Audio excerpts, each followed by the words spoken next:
శత్రువులు ఎక్కడో ఉండరు, మన చుట్టూనే ఉంటారు అని అన్నాడు ఓ పెద్దాయన. నిజంగానే ఇప్పుడు పవన్ కు పక్కలో బల్లెంలా ఆయన కులపాయన ఉన్నాడు.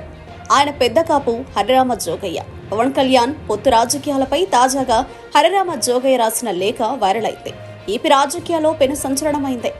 జనసేన అధినేత పవన్ కళ్యాణ్ కు ఇప్పటికే వివిధ అంశాలపై లేఖలు రాస్తూ వచ్చిన మాజీ మంత్రి, కాపు సంక్షేమ సేన వ్యవస్థాపక అధ్యక్షులు చేగొండి హరిరామ జోగయ్య ఇప్పుడు పవన్ కు బహిరంగ లేఖ రాశారు.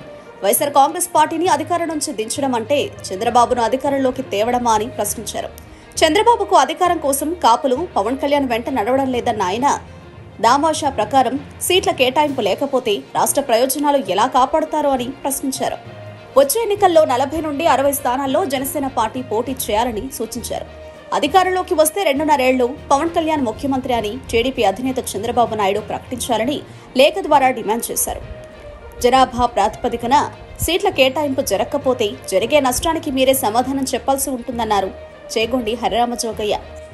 ఇక స్వాతంత్ర్యం వచ్చే నాటి నుంచి నేటి వరకు ఒక్క దామోదరం సంజీవయ్య మినహా ఇప్పటి వరకు అగ్రవర్ణాలలో 6% జనాభా ఉన్న రెడ్డి కులస్తులు, 4% ఉన్న కమ్మ కులస్తులు తప్ప 80% ఉన్న మిగిలిన బడుగు బలహీన వర్గాల వారెవ్వరూ ముఖ్యమంత్రి పదవులు అధిష్ఠించి పరిపాలన అధికారం చేపట్టిన వారు ఎవరూ లేరని పేర్కొన్నారు హరిరామ జోగయ్య.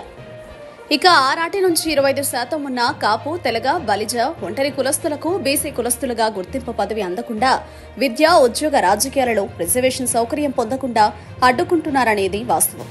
యాచించే స్థితి నుంచి శాసించే స్థితికి రావాలంటే రాజ్యాధికారం దక్కించుకోవడం తప్ప వేరే మార్గం లేదని గ్రహించిన కాపు సామాజిక వర్గం ఈ దిశగా ప్రయాణం చేయడానికి ప్రయత్నిస్తూనే ఉన్నాయని, ప్రజలలో మంచి చరిష్మా కలిగిన పవన్ కళ్యాణ్ జనసేన పార్టీని స్థాపించి రాజ్యాధికారం దక్కించుకునే దిశగా చేస్తున్న ప్రయాణంలో బీసీ, ఎస్సీ, ఎస్టీ, మైనారిటీలను కూడా కలుపుకుని ఆయనకు పూర్తి సహకారం అందిస్తూ ఆయనతో కలిసి ముందుకు నడుస్తున్న మాటను కాదనలేమని తన లేఖలో పేర్కొన్నారు.